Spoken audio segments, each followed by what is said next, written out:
마가복음 이제 10장으로 이제 지난번에 넘어가서 오늘도 이제 10장 17절에서 31절까지 볼 텐데요. 오늘은 부자의 구원 문제에 대해서 살펴보도록 하겠습니다. 그래서 마가복음 10장은 십자가의 길에 대한 추가적인 교훈들이 담겨져 있습니다. 지난번에는 특별히 이제 이 내용 속에는 그 당시의 사회적인 통념이라고 하는 그런 생각들을 하나님 나라의 관점 속에서 예수님께서 그것을 뒤집어 엎으면서 파격적인 가르침을 주고 계시는 부분이 바로 이 마가복음 10장 속에 담겨져 있는데요. 지난번에 이제 어린아이와 같이 돼야만이 천국에 갈 수 있다. 이런 이야기, 그런 말씀처럼 오늘도 이 부자에 대한 사회적인 통념을 뒤집어 엎으시는 예수님의 가르침에 대해서 오늘 본문 속에서 나와 있습니다. 특별히 이제 어린아이 앞서서 있었던 사건이 어린아이와 같이 되지 않으면 천국에 들어갈 수 없다는 말씀과 이어져서 이게 연결이 돼서 의미가 이렇게 대비가 되고 있는 사건입니다. 그래서 본문을 살펴보면 마가복음 10장 17절에서 31절까지 있는 한 사건을 우리가 오늘 살펴보겠습니다. 예수께서 길에서 나가실새 이 길은 예루살렘으로 향하는 길 노중에서 일어난 사건들입니다. 한 사람이 달려와서 꿇어 앉아 묻자오되 선한 선생님이여 내가 무엇을 하여야 영생을 얻으리까 이렇게 질문을 했습니다. 마가복음에는 여기 한 사람이라고 기록되어 있지만 이 부자의 구원의 문제의 사건 기사는 마태복음 19장 16절에 30절에 그리고 누가복음 18장 18절에 30절에 역시 다른 복음서에도 기록이 되어 있습니다. 그래서 다른 복음서에서 나타난 이 한 사람이라는 사람의 이 정체를 조금 더 다른 복음서에서 찾아보면 부자라는 거는 여기서도 우리 마가복음에서도 알 수 있고 그 다음에 마태복음 19장 20절에 보면 이 사람이 청년이었다라는 것이 기록이 되어 있습니다. 그래서 부자이면서 청년이다. 젊은 부자였다. 그리고 이제 누가복음 18장 18절에 보면 이 사람이 관원이었다. 영어로는 룰러죠, 룰러. 그러니까 로마 정부를 위해서 일하는 뭔가 지위가 있는, 정치적으로 권세가 있는 사람이었다. 그러니까 어떤 배경에서 이 사람이 부자이면서 권력이 있는 사람이었는지 모르지만 어쨌든 젊은 나이에 부자가 되었고 젊은 나이에 권력이 있는, 권세가 있는 관원이었다는 것을 우리가 다른 복음서에서 알 수가 있습니다. 그러면서도 이 사람이 예수님을 찾아와서 질문하는 것은 영생, 무엇을 해야지 영생을 얻겠습니까? 이런 질문을 던지는 것을 볼 때 바로 영생에 뜨거운 관심을 가지고 있는 구도자 또한 그런 청년이었다라는 것을 우리가 이해할 수가 있습니다. 예수님께서 18절 이르시되 내가 어찌하여 나를 선하다 일컫느냐 하나님 한 분 외에는 선한 이가 없느니라. 예수님께서 항상 대답을 하시면 약간 원래 질문과는 의도되지 않은 답변을 하실 때가 있는데 오늘 본문 속에서도 내가 어찌하여 나를 선하다 일컫느냐. 그러니까 지금 이 청년이 예수님을 향해서 호칭을 뭐라고 그랬냐면 선생님, 랍비라고 그러면서 그 앞에 수식어로 선한 선생님이라고 이렇게 불렀어요. 그것에 대해서 예수님께서 이제 어째서 나를 선하다 일컫느냐. 그러면서 하나님 한 분 외에는 선한 이가 없느니라 이렇게 대답을 하셨거든요. 왜 예수님께서 이렇게 대답을 하셨을까? 그러면 예수님의 이 대답 속에서 예수님은 선한 분이 아니라는 말인가? 이렇게 생각할 때 그렇지 않죠. 예수님은 우리의 죄를 대속하실 수 있는 가장 충분히 선하신 분이 바로 예수님이에요. 그럼에도 불구하고 왜 예수님께서 이렇게 답변을 하셨는가? 우리가 그것을 이해하려면 바로 부자 청년과의 관계 속에서 부자가 지금 어떤 태도와 자세를 가지고 예수님을 찾아왔느냐 이것을 이해할 필요가 있는데요.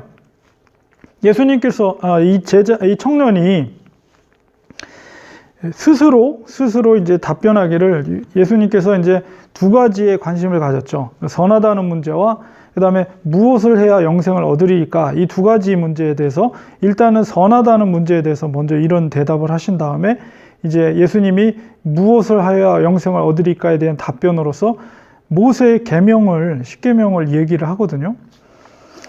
이럴 때 이제 부자 청년이 제가 어려서부터 이것을 내가 다 지켰다 이렇게 대답을 합니다. 10장 20절에 이러한 모습을 통해서 볼 때 이 부자 청년은 어려서부터 이러한 율법과 계명을 지킨, 그래서 그렇기 때문에 자기 스스로가 자부심을 가지고 나는 선한 사람이다 라는 태도를 가지고, 또한 저 선생도 그런 의미 속에서 선한 분이다 이런 호칭을 부르게 된 것이죠. 그러니까 이 선하다는 기준이 이 청년에게 있어서는 바로 자기의 행위, 자기가 계명을 지킨 그 행위를 지킴으로 인해서 선하다라고 판단을 한 거예요. 오직 하나님 한 분의 선한 이가 없다라고 이렇게 반문을 하신 것은 바로 영생을 허락하실 분은 바로 하나님밖에 없다라는 것을 이야기하면서 바로 영생이라는 것은 자신의 어떤 계명을 지키고 율법을 지키는 선행으로 얻어지는 것이 아니라 하나님의 전적인 은혜라는 것을 오히려 이 답변을 통해서 예수님께서 은연중에 하신 거예요. 그래서 일부러 왜 나를 선하다고 하느냐? 결국 예수님도 다른 각도로 보면 성부 하나님께서 보내심을 받은 자로서, 사도들처럼 보내심을 받은 자로서 바로 그 은혜, 영광의 초점을 하나님께로, 그 영생의 초점, 영생을 주시는 분이 하나님께 있음을, 그 초점을 하나님께로 옮기는 답변이 바로 오직 선한 분은 하나님밖에 없다라는 답변 속에 그런 의도를 가지고 예수님께서 말씀을 하신 거다. 여러분이 이렇게 이해를 하셔야 돼요. 이렇게 대답했다고 해서 예수님은 선한 분이 아닌가?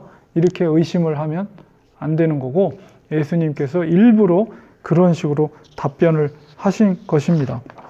그래서 예수님께서 무엇을 하여라 라고 했을 때 계명을 지켜라. 그래서 내 계명을 안 하니 살인하지 말라, 간음하지 말라, 도적질하지 말라, 거짓 증거하지 말라, 속여 취하지 말라, 또한 내 부모를 공경하라 하였느니라. 이게 왜 예수님이 이 말씀을 하신 거예요? 이 청년이 물어본 것이 뭐냐면 무엇을 하여야 영생을 얻겠습니까? 라고 이야기했을 때 예수님이 결국은 뭐예요? 모세의 계명을 지켜라. 그 대안으로 준 거죠. 영생을 얻기 위해서. 그러니까 이 청년이 자신 있게 이것은 내가 어려서부터 다 지켰나이다. 예수님께서 이 율법, 계명을 지킬 것을 영생과 연결해서 그것을 지킬 것을 요구하고 있어요. 이것을 볼 때 율법을 예수님께서는 폐하러 오신 분이 아니다라는 것을 우리가 알 수가 있는 거죠. 율법은 오히려 율법을 지킬 때 예수님의 답변은 뭐예요? 영생을 얻을 수 있다는 거예요. 율법을 지킬 때 영생을 얻을 수 있다. 이 얘기죠, 지금 예수님이 하신 말씀은. 이게 맞는 말이에요. 그 성경 말씀은, 성경 구약과 신약에 담겨져 있는 말씀의 핵심적인 논지는 너희들이 하나님의 계명을 완전히 지키면 영생을 얻을 수 있다. 이거예요. 너희들이 하나님의 말씀과 율법을 지키면 하나님, 그리고 이제 예수님께서 그를 보시고 사랑했다. 내가 어렸을 때부터 율법을 다 지켰습니다. 하니까 예수님이 그를 보시고 사랑하사. 그러니까 율법을 지킨 것에 대해서 정말 기뻐하고 사랑했단 말이에요. 그러니까 이 말씀은 구약, 신약 통틀어서 하나님의 율법과 계명을 지키는 자는 하나님이 반드시 그를 사랑한다는 거예요. 이 구약의 말씀이, 핵심적인 말씀이 뭐예요?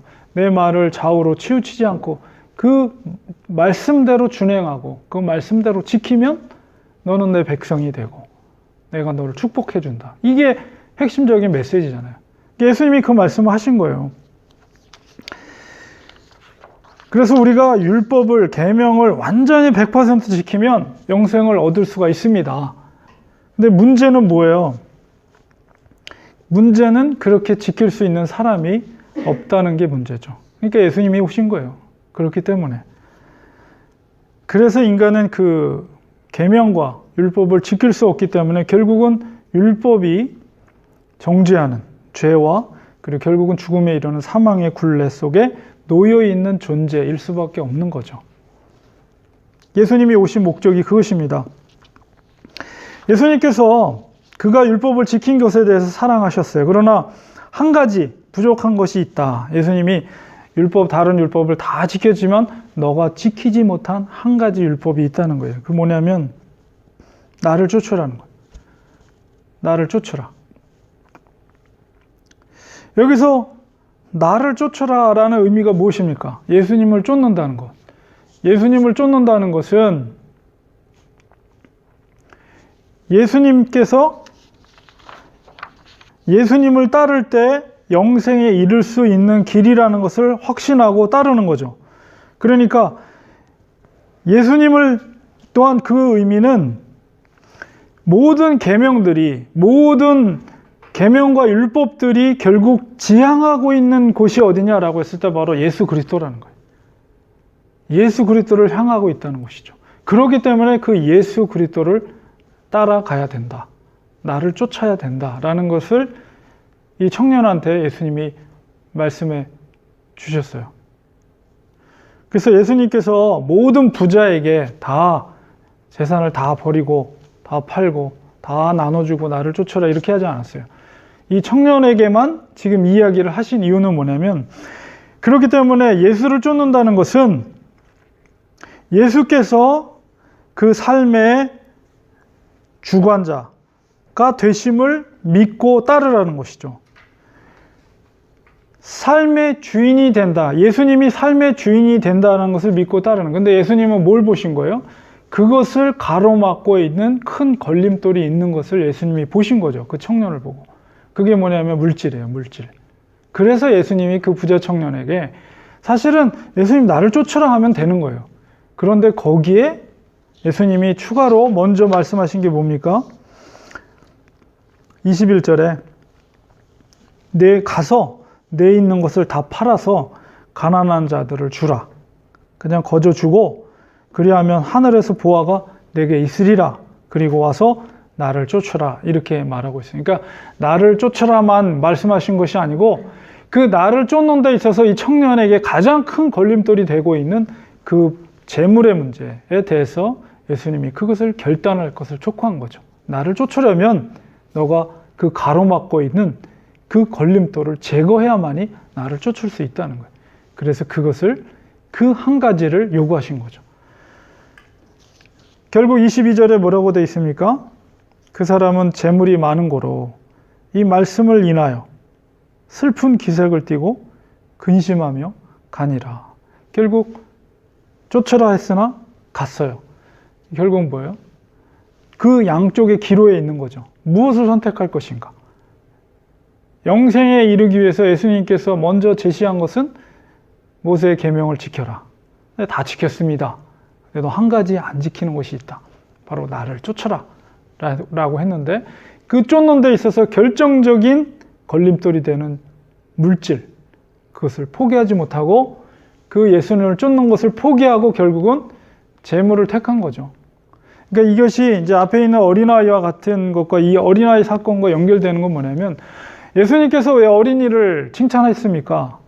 절대 의존적인, 절대 의존성, 어린이들이 갖고 있는 절대 의존성, 부모에 대한, 부모가 없으면 정말 어찌할 바를 모르고 부모에게만 탁 매달려 있는 그 어린이의 그 의존적인 모습. 그러니까 우리가 정말 천국에 가려면 예수 그리스도를 쫓는다라면 그 하나님께, 이 예수 그리스도께 모든 걸 전적으로 의존해야 된다는 거예요. 그래야만이 구원에 이를 수가 있다는 것을 대조적으로 이야기하고 있는 사건이라고 말할 수가 있습니다.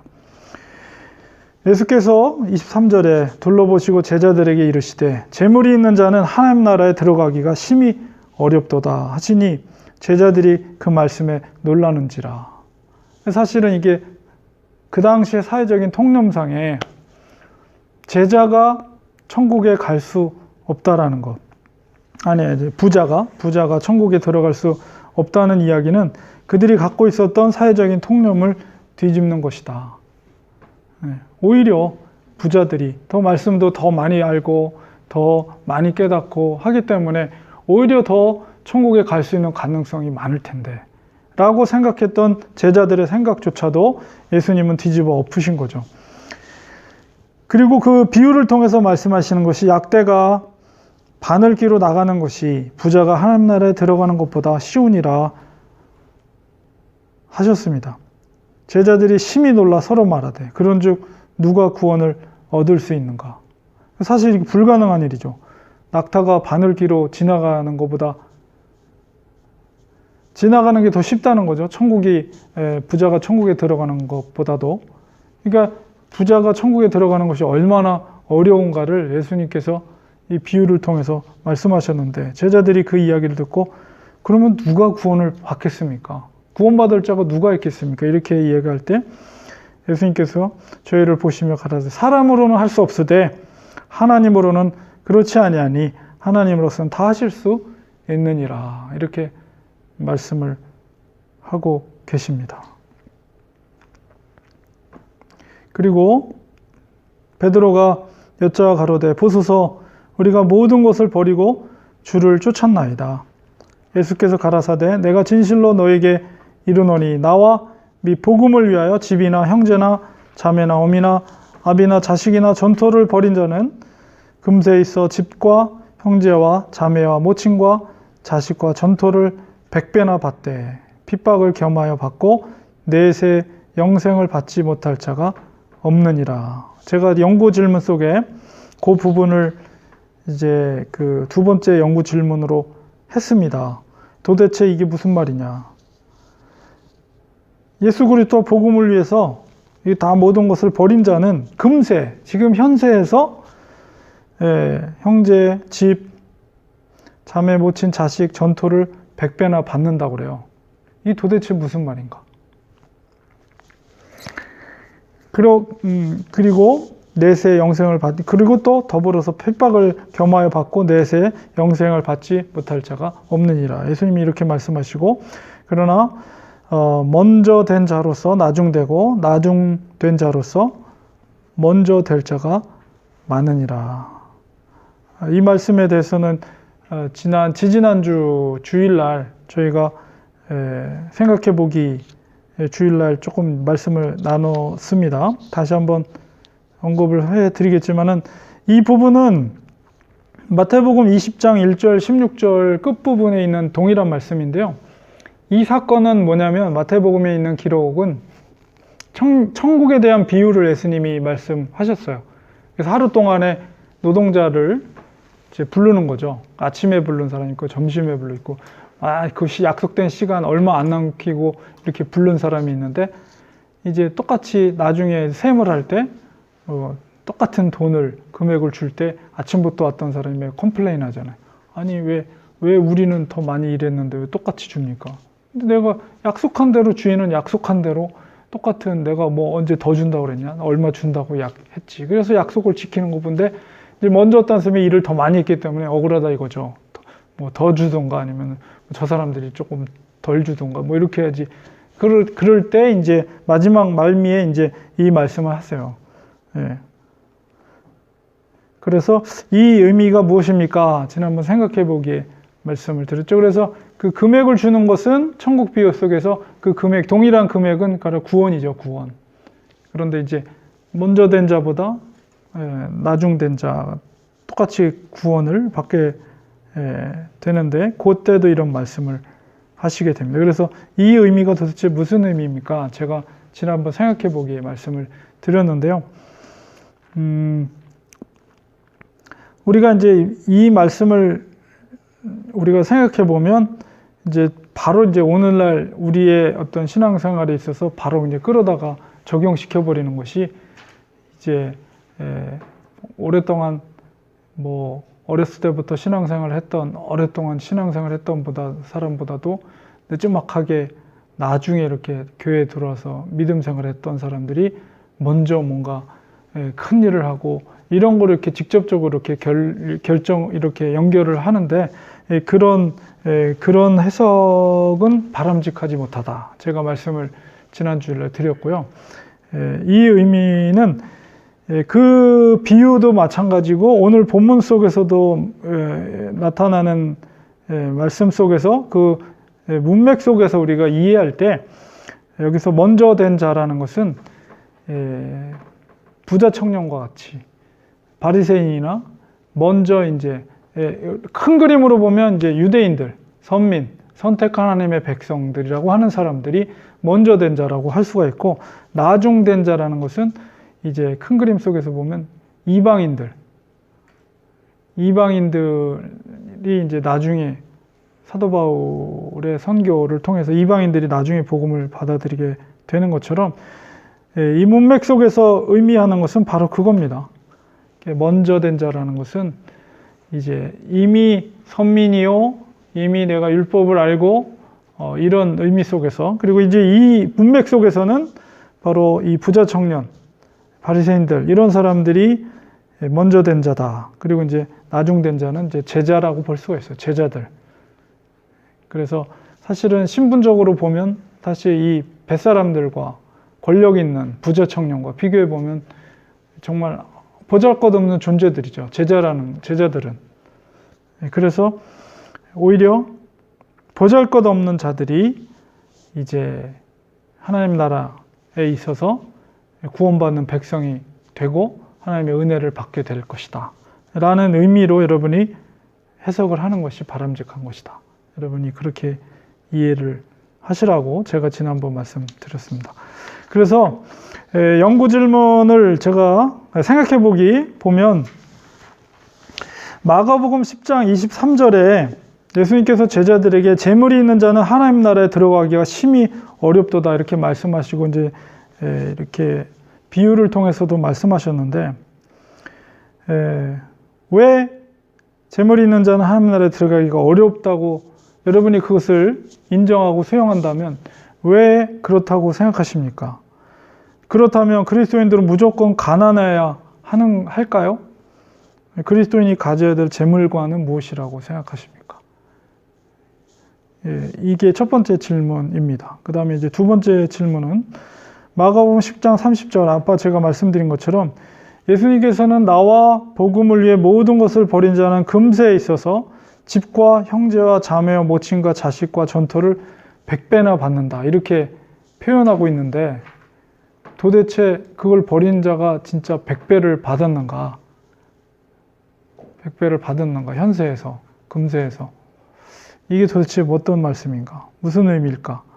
그리고 이어지는 말 속에 그것과 함께 100배를 받고 또 핍박을 겸하여 받으면 영생을 못 받을 자가 없다 이렇게 말씀하셨거든요. 근데 이 의미가 도대체 뭔가? 그러면은 예수님의 제자들이 진짜 100배나 뭘 받았나? 이렇게 생각할 수도 있죠. 이게 도대체 무슨 의미인가? 그래서 참고적으로는 마가복음 3장 31절, 35절에 마가가 뭐라고 얘기하는지, 그 다음에 마가복음 4장 20절, 그거를 참고로 해서 여러분이 생각을 해보세요. 이게 어떤 의미를 갖고 있는지.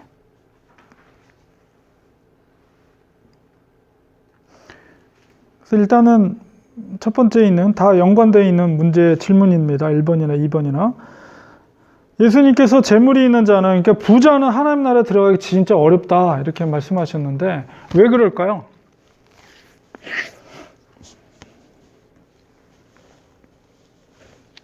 왜 그럴까요? 왜 그렇다고 생각하십니까?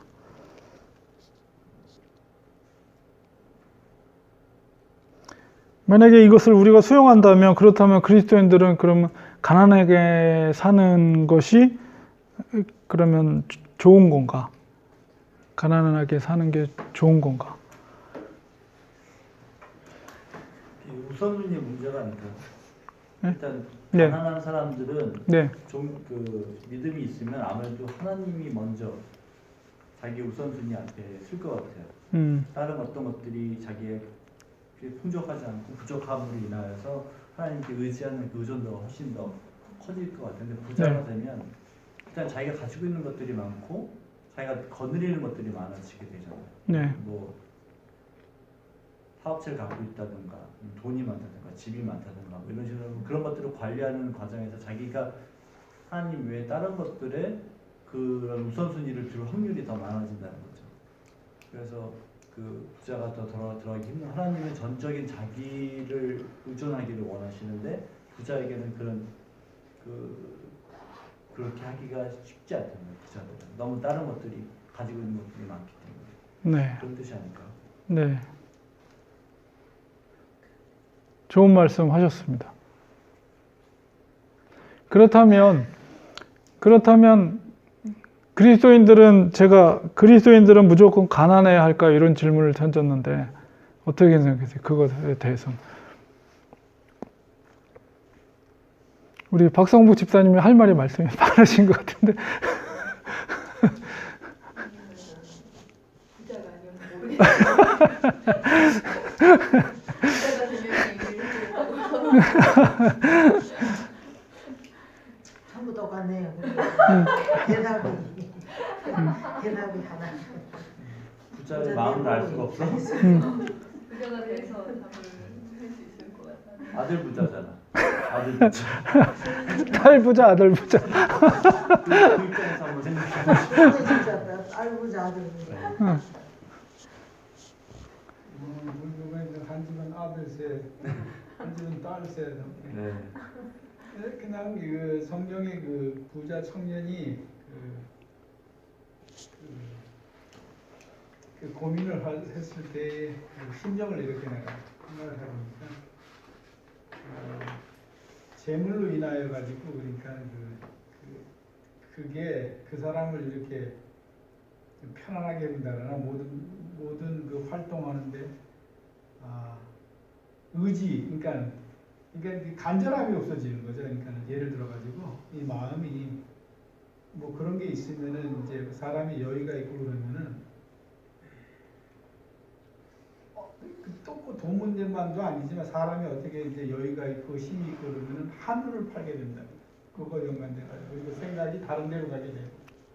왜냐하면 뭐 돈이 있으면 예를 들어서 노는 데를 더 추구한다든가 어디를 뭐 이런 데에 생각이 가게 되고 그런 게 아닌가. 그러니까 하나님을 섬기는데 이렇게 그냥 앞뒤가 되는 거죠.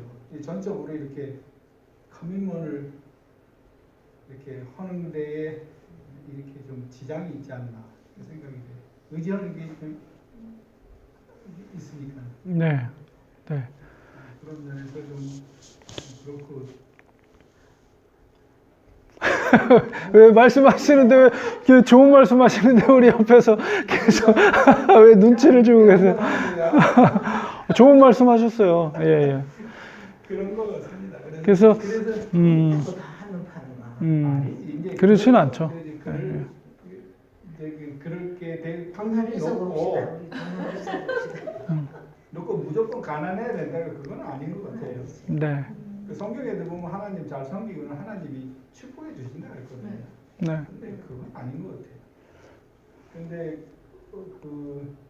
이렇게 그 예수를 믿으면서도 이렇게 극단적으로 생각하시는 분들이 계세요. 그런 식으로들 이렇게 얘기를 모으고 가시는데 그런 건 저는 아니라고 생각합니다. 왜냐하면 재물을 통해서 많은 사람한테 유익을 줄 수가 있거든요.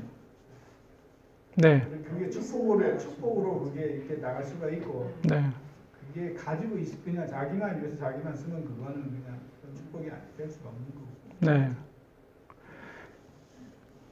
성경적인 우리 그리스도인이 가져야 할 재물관 이제 잘 말씀해 주셨습니다. 아주 중요한 말씀들을 하셨는데 왜 예수님께서 재물이 있는 자는 하나님 나라에 들어가기 심히 어렵도다. 이렇게 다 말씀하신 것처럼 이게 재물 자체가 잘못된 건 아니죠. 돈을 사랑함이 악의 근본이고 뿌리라고 그랬거든요. 그러니까는 재물을 갖게 되면 그런 중독성이 있고 이제 쉽게 타락할 수 있는 성향이 깊은 거죠. 그러니까 그렇다고 해서 부자가 다 그런 건 아니지만 돈을 갖게 되면 이제 그런 중독적인 이게 유혹에 빠질 수 있는 가능성들이 더 높아지는 거예요. 그러니까 이제 죄를 범할 수 있는 생각들이 많죠. 뭐 저희들처럼 가난한 사람들이야 그냥 한 달에 빠듯하게 내야 될 것 맨날 그 내느라고 힘겹게 버겁게 힘들게 살고 하지만 돈이 많은 사람들은 그런 필요들이 점점 없어지게 되고 전혀 그런 거 걱정 없는 그런 레벨로 올라가게 되면 전혀 그런 다른 아까도 말씀하신 것처럼 쉽게 타락하기 쉬운 많은 유혹거리들이 노출되기가 너무 쉽다는 거죠.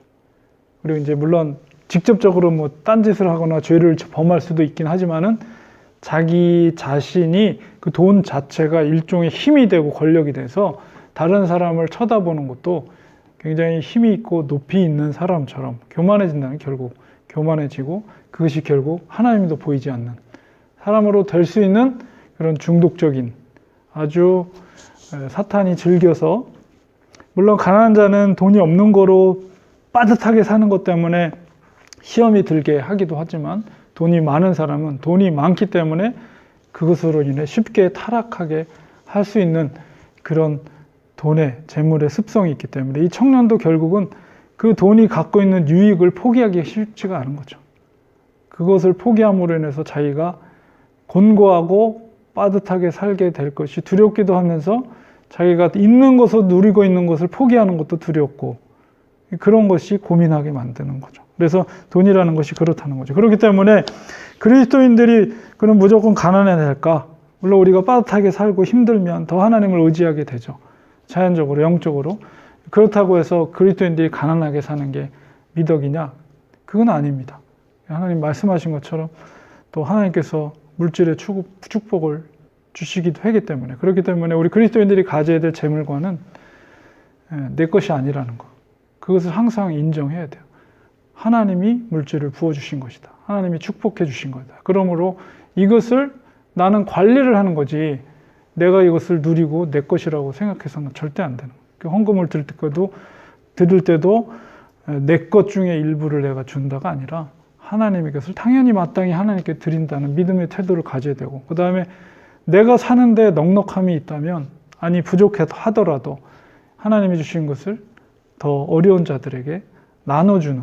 그래서 초대교회의 원리가 뭡니까? 유무상통했다는 것이 있는 자는 없는 자처럼, 없는 자는 있는 같이 그 물질을 다 통용했다는 거예요. 그건 뭐예요? 부자도 가난한 자처럼, 가난한 자도 부자처럼 이런 믿음의 태도를 갖고 살았다는 것이 초대교회 성도들이거든요. 그러니까 물질에 있어서 자유함이 있는 거예요. 물질이 하나님의 것이다라는 인정이 있기 때문에 부자도 가난한 자처럼, 가난한 자도 부자처럼 그렇게 초대교회 성도들이 살 수가 있었던 거죠. 그러니까 우리가 물질에 대해서 항상 청지기적인 마음을 가지고, 하나님의 것입니다. 하나님이 물질을 부어줬습니다. 내가 노력해서 내가 피땀 흘려서 노력해서가 아니라 하나님께서 부어주신 것입니다. 그래서 만약에 여러분들이 부자가 되면 교회를 위해, 선교적인 일을 위해, 가난한 이웃을 위해서 베풀고 섬기고 나누는 삶을 마땅히 살아야 돼요. 부자가 되면. 그래서 그런 마음과 태도를 가지고 물질을 가져야 되고, 그 다음에 있는 자나 없는 자나 또한 가져야 될 태도가 안분지족하는 마음. 하나님의 나된 것은 하나님의 은혜입니다. 그래서 나의 나된 것은 하나님의 은혜이기 때문에 가난할 때도 감사하는 마음, 또 많을 때도 감사하는 마음, 늘 감사하는, 그래서 만족하는 마음을 갖고 사는 것이 그리스도인이 가져야 될 재물관이다. 그래서 여러분이 그런 기도하세요.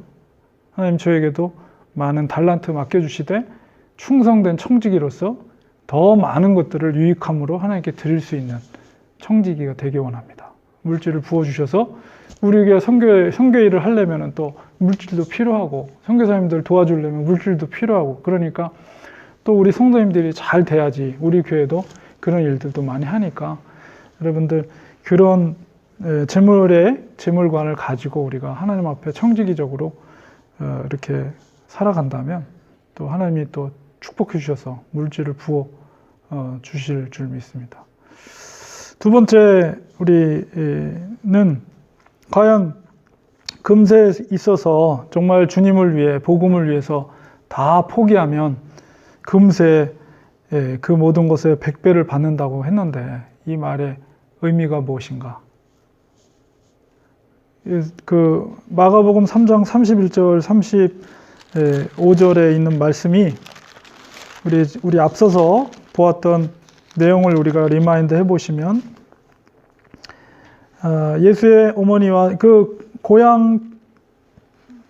고향이 아니라 그 고향이죠. 고향에 갔을 때 이제 그 가족들이 예수님의 어머니와 동생들이 찾아오잖아요. 그래서 예수 어머니와 동생들이 와서 밖에서 사람들을 보내 예수를 부르니 무리가 예수를 둘러 앉았다가 여짜오되 보소서 당신의 어머니와 동생들과 누이들이 밖에서 찾나이다. 대답하시되 누가 내 어머니며 동생들이냐 하시고 둘러 앉은 자들을 보시며 이르되 내 어머니와 내 동생들을 보라. 누구든지 하나님의 뜻대로 행하는 자가 내 형제요 자매요 어머니이니라.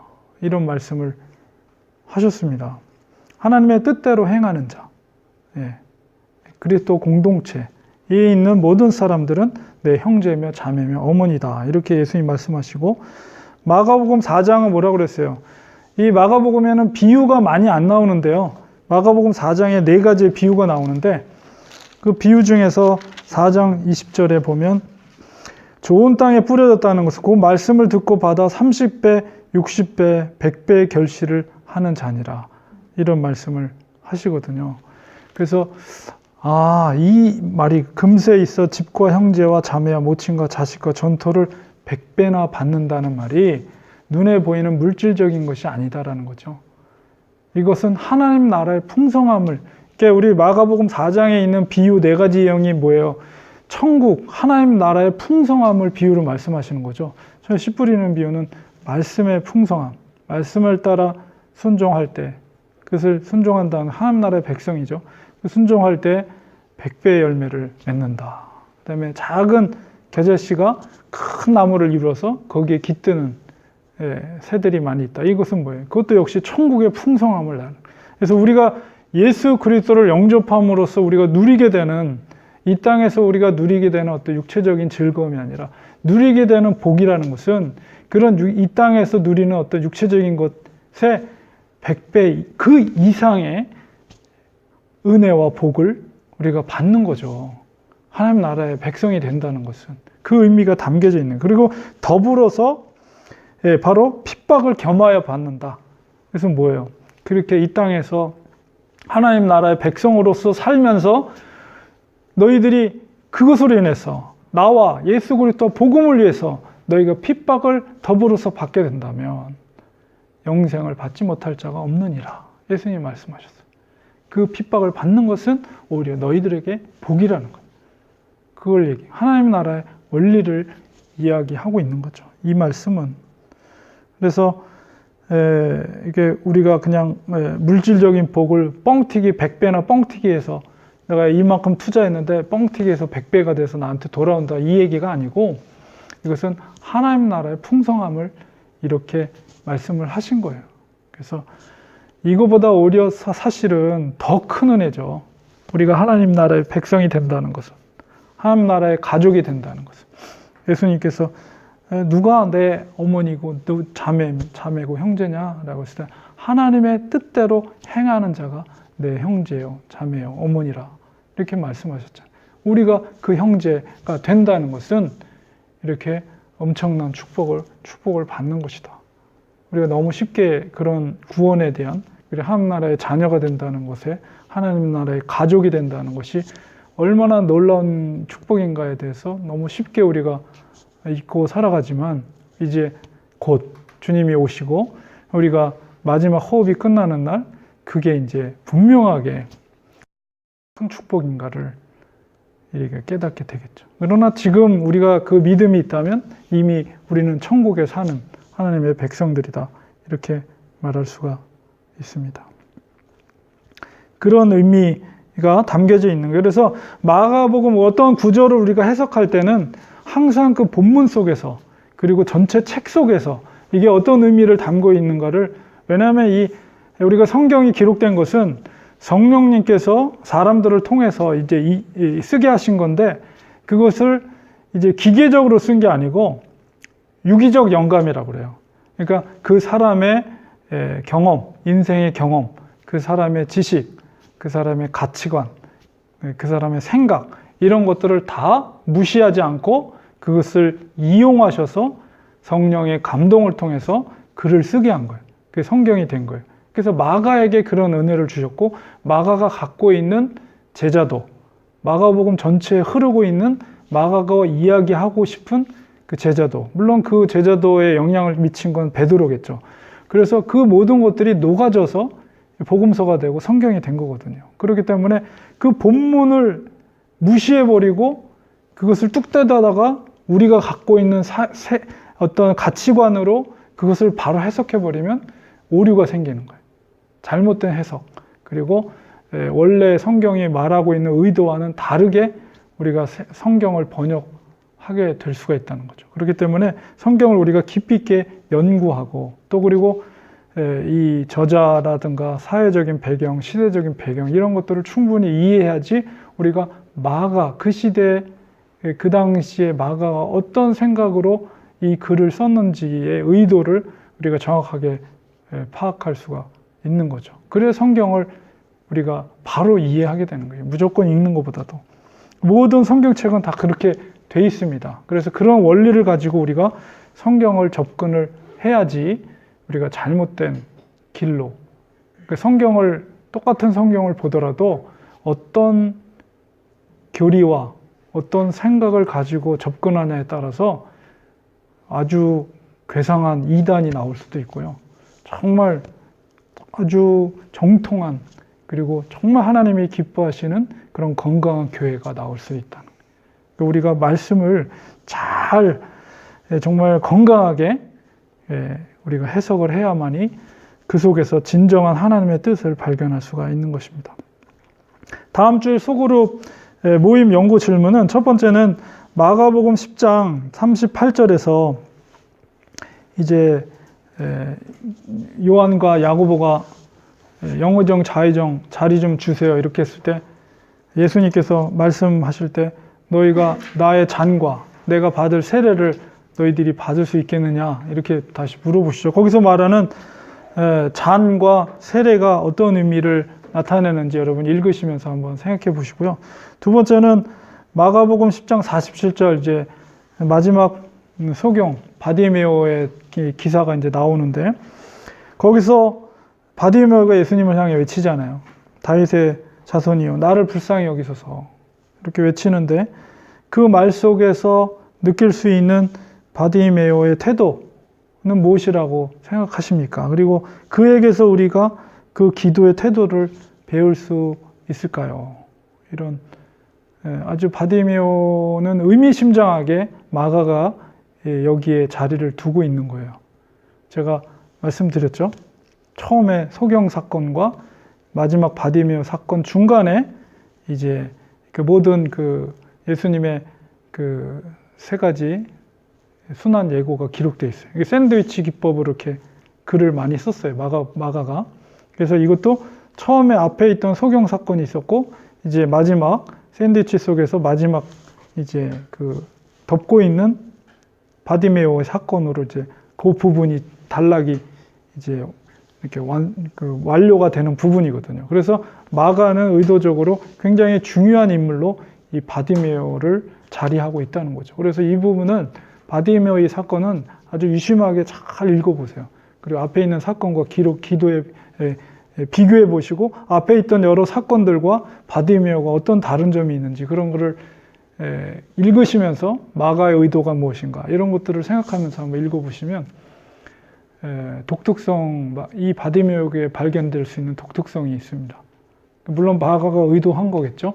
그래서 다음번에 이제 살펴보게 될 세 번째 순환 예고, 그 다음에 이제 제자 요한과 야고보의 그 우리에게 좀 좋은 자리 좀 달라는 이야기, 그리고 이제 바디메오 사건으로 이제 마무리가 되는데요. 그 부분을 여러분이 집에 가서 한번 성경을 읽어보시면 좋겠습니다.